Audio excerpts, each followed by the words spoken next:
if we're right, the technologies around which we have focused our research, those technologies, we believe, will compound in terms of revenues and earnings for the companies involved.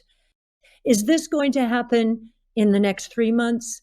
I don't know. I can't tell you. Sometimes the market can remain irrational, and I'll say what's going on right now is irrational. Sometimes it can remain irrational.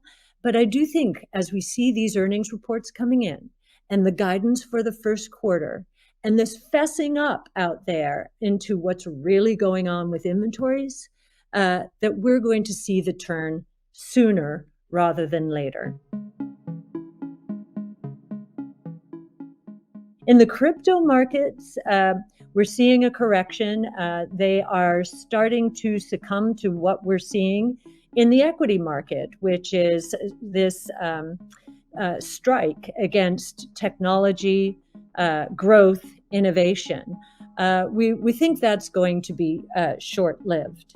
Going back to autos and giving you a sense of where the bubble might be in this market, it is not in innovation stocks. They've been cut in half, many of them, some by 75%. But listen to this. I gave you the story about Ford reporting that it would have to double its electric vehicle production of the F-150 Lightning, and the stock just taking off, not paying any attention to the auto statistics I just mentioned.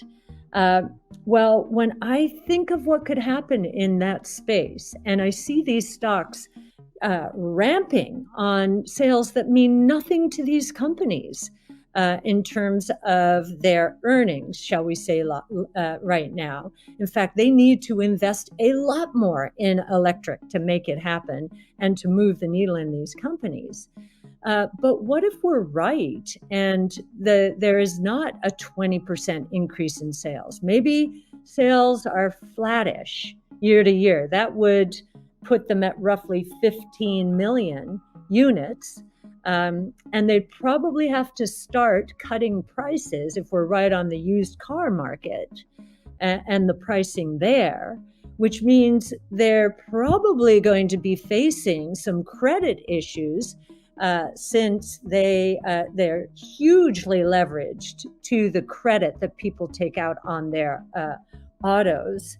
And as prices go down, residual values go down. And, auto credit was the best performing credit in 08-09. And so there's a lot of complacency in that market. In 08-09, the homeowner had to decide, okay, I can't pay everything. I'm out of work. What do I pay to just keep things going? Well, they were going to pay their auto loan down and default on their mortgage because it would take a while for them to get kicked out of their house, but they needed to get to their jobs. Today, that would change because of ride hailing. So we think that complacency is misplaced and that the auto credits out there could become a mess. So if I'm right on any of this, there will be disappointments in terms of the auto sector. And I wouldn't be surprised if at least one of the companies loses money next year, which would be most unexpected. And if it loses money, what is that valuation? Where are the crazy valuations now? Are they in our stocks now that Zoom is down to 33 or 35 times this year's earnings? Or is it in an auto stock where there might be losses? And what's that PE ratio?